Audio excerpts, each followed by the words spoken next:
तो सुरेश भाई, जी हम लोग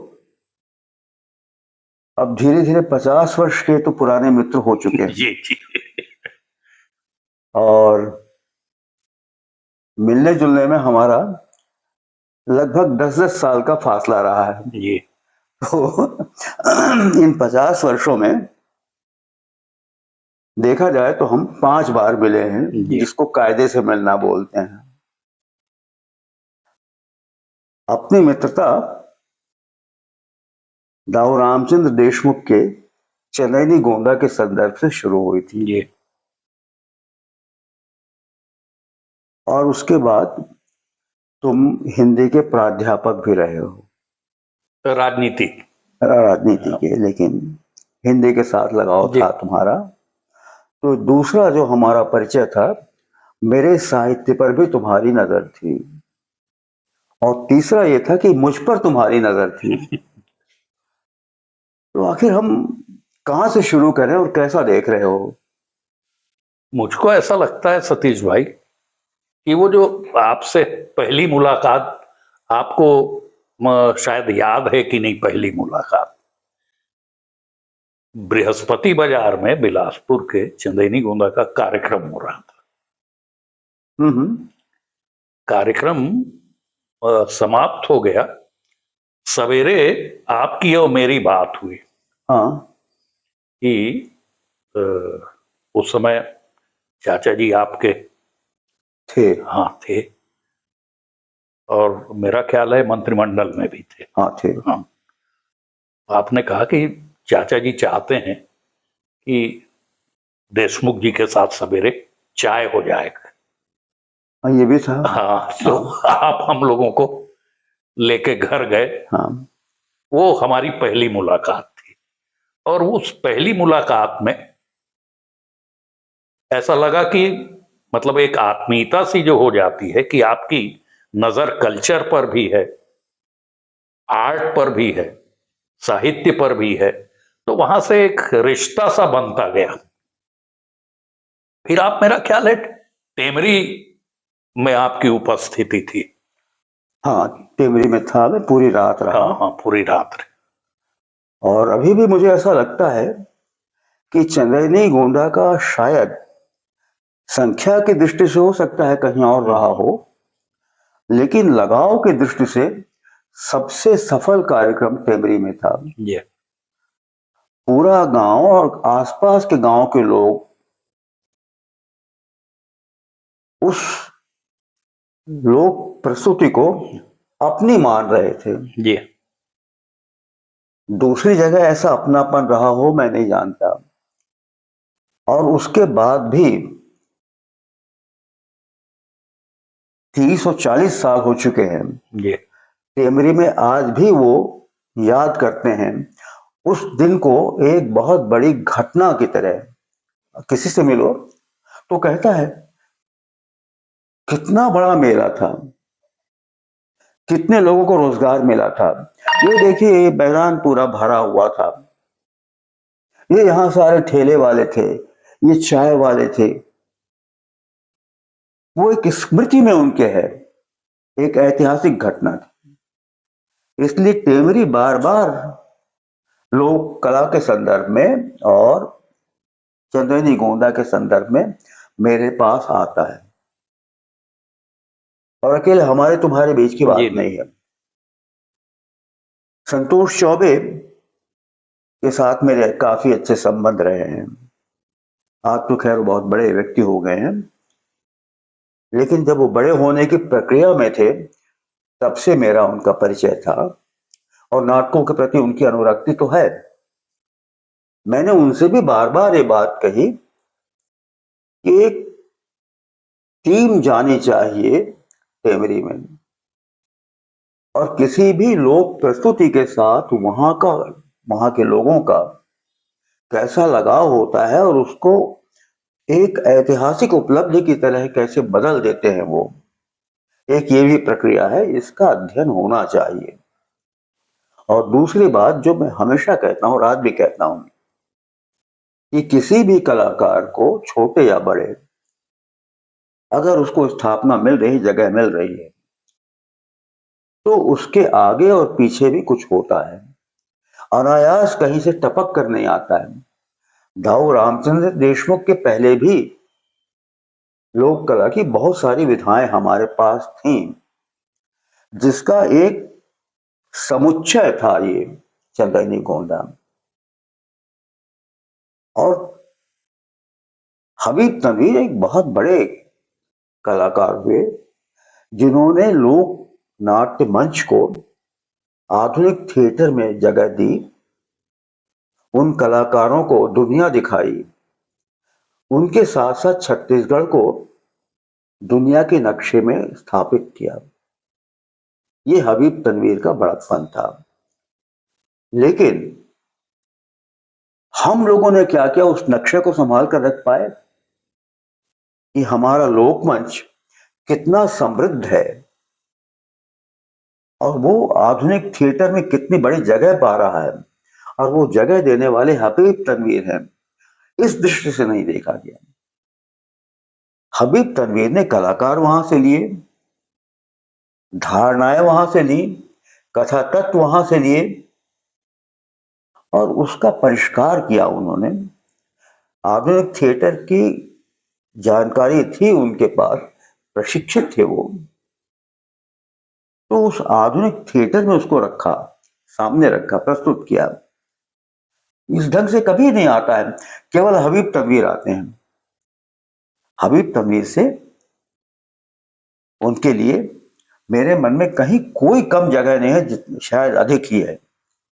लेकिन प्रश्न मेरा फिर हमेशा यही रहता है कि दो चीजें हैं, कि छत्तीसगढ़ उनके साथ साथ जिस तरीके से चला और उसको एक बड़ी दुनिया मिली, उसको आपने अपने यहाँ संजोया या नहीं, संभाला या नहीं।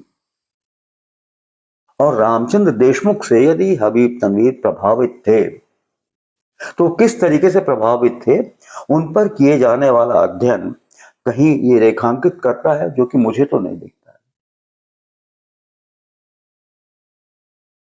है। इस बात को तनवीर साहब ने माना था।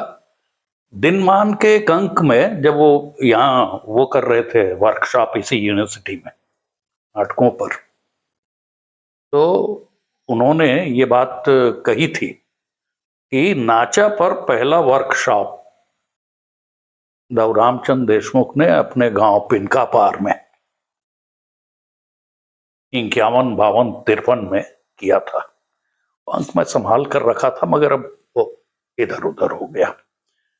फिर उन्होंने पत्र भी लिखा था चाचा जी को जब यहाँ वर्कशॉप कर रहे थे, तो आपका योगदान बहुत अधिक है छत्तीसगढ़ी लोक कला में, तो आप सेमिनार में अतिथि वक्ता के रूप में आमंत्रित हैं करके। तो एक बात जो लोग नहीं जानते प्राय, वो ये है कि 6 जुलाई 1971 को अपने परिवार के साथ गए थे बघेरा तनवीर साहब,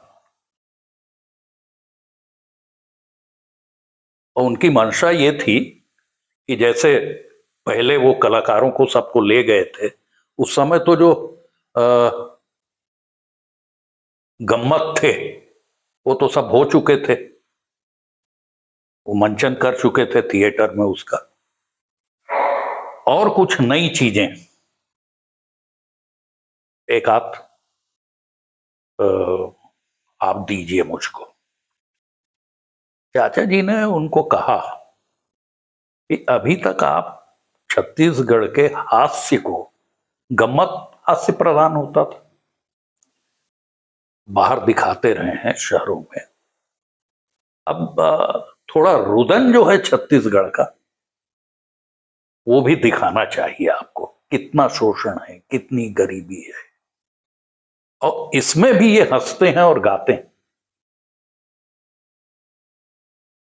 तो चंदैनी गोंदा के जो बहुत सारे कारण थे सृजन के, उसमें एक कारण ये भी था कि कुछ ऐसी चीज प्रस्तुत की जाए जिसको तनवीर साहब अपने ढंग से, मतलब छत्तीसगढ़ की पीड़ा को दिखाएं, केवल हंसी नहीं। पहले कार्यक्रम में उनको आमंत्रित भी किया था उन्होंने मुख्य अतिथि के रूप में, मगर नहीं आ पाए वो। तो उसके बाद बात आई गई हो गई। फिर मैं सोचता हूँ उसके बाद शायद कोई पत्र व्यवहार या मुलाकात दाऊ जी की उनके साथ नहीं हुई। तो ये बात पृष्ठभूमि है बिल्कुल कि पहला कार्यक्रम में मुख्य अतिथि तनवीर साहब होने वाले थे। कार्यक्रम की रूपरेखा ऐसी बनाई गई थी कि हास्य के साथ छत्तीसगढ़ की पीड़ा, शोषण, उत्पीड़न को तनवीर साहब अपनी तरह से पेश करें, बाहर भी लोग जाने कि छत्तीसगढ़ में क्या हो रहा है। केवल हंसी है ऐसा नहीं है। गम्मत तो कुछ सामाजिक उद्देश्य होते थे, बाकी सब हंसी मजाक ही ज्यादा चलता था, और एक सीमा तक तो भदेसपन तक चला जाता था द्व्यर्थी संवादों के माध्यम से। तो वो रह गई बात। ये दो बड़े लोगों के आपस के रिश्ते थे ये, जी जो दोनों एक दूसरे को सम्मान दे रहे हैं। जी मैं तो बार बार जो बात कह रहा हूं कि उन दोनों के बाद जो अध्ययन हुआ, उन पर केंद्रित हाँ शोध हुआ, उसमें ये चीज नहीं आ रही है, जी। एक तरफा जा रही है। वो आमतौर पर, थोड़ा माफी चाहूंगा रोकने, आमतौर पर जो प्रचलित धारणा है वो ये है कि हबीब तनवीर और दाऊ जी एक दूसरे के विरोधी थे। ये पैदा की गई है और ये नुकसानदेह है छत्तीसगढ़ के लिए। और केवल नाटक, लोकनाट्य या मॉडर्न थिएटर तक बात ही नहीं है। कुल छत्तीसगढ़ के रचनात्मक परिवेश में मैं देखता हूं कि ये बात साहित्य के साथ भी लागू होती है, दूसरी कला विधाओं के साथ भी लागू होती है। उसके दो कारण हैं। एक तो साहित्य और कला के जो अलग अलग संगठन हैं, इन संगठनों की खेमेबाजी, इन्होंने ये अलगाव पैदा किया और ये नुकसान दे रहा छत्तीसगढ़ के लिए। छत्तीसगढ़ में प्रतिभा है, संपदा है, लेकिन उसका प्रस्तुतिकरण नहीं हो पा रहा है। अब ये देखें हम, ये भिलाई से बिल्कुल लगा हुआ है, दुर्ग से राजनांदगांव। कल भी मैंने शायद कहीं एक बात कही थी कि राजनांदगांव में 3 विभूतियां एक साथ होती हैं। जी देश का समय काल अलग अलग है उनका। डॉक्टर बलदेव प्रसाद मिश्र, पद्मलाल पुन्नालाल बख्शी और उसके बाद मुक्तिबोध। अब ये देखें कि एक क्रम है आयु का, उनके समय का। मुक्तिबोध सबसे बाद में आते हैं,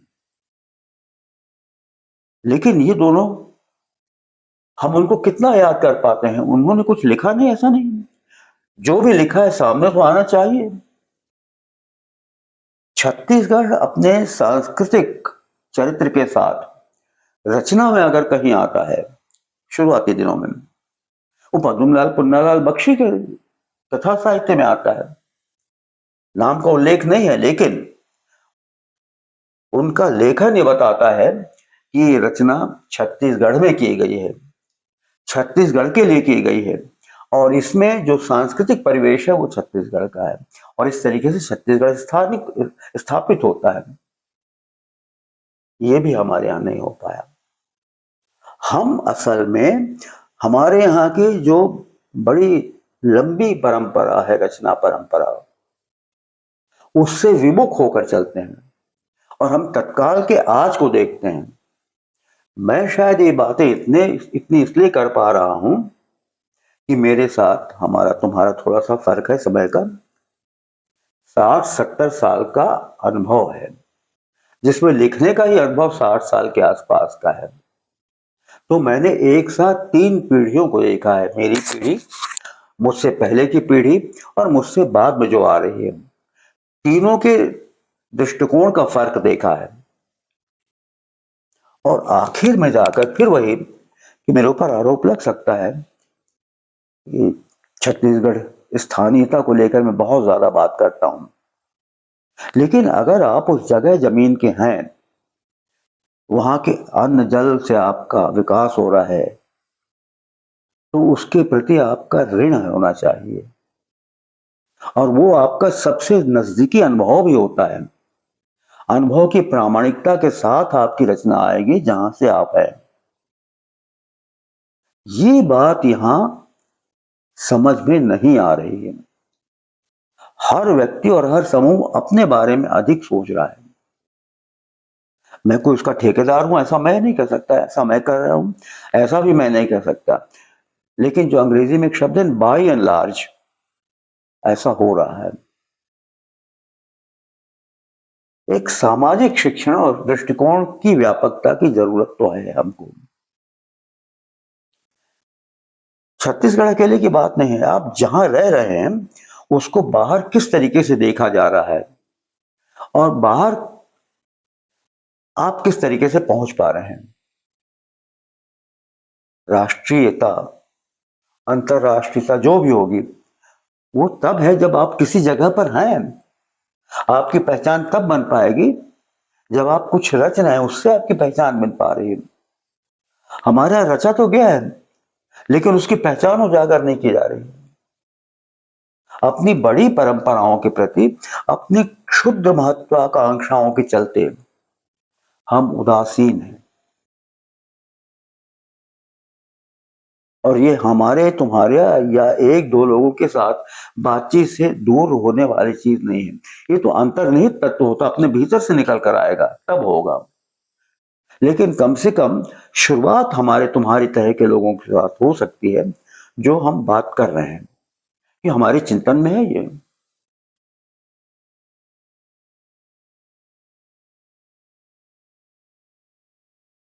शासकीय स्तर पर जो कुछ हो रहा है इन सब चीजों के लिए वो काफी सीमा तक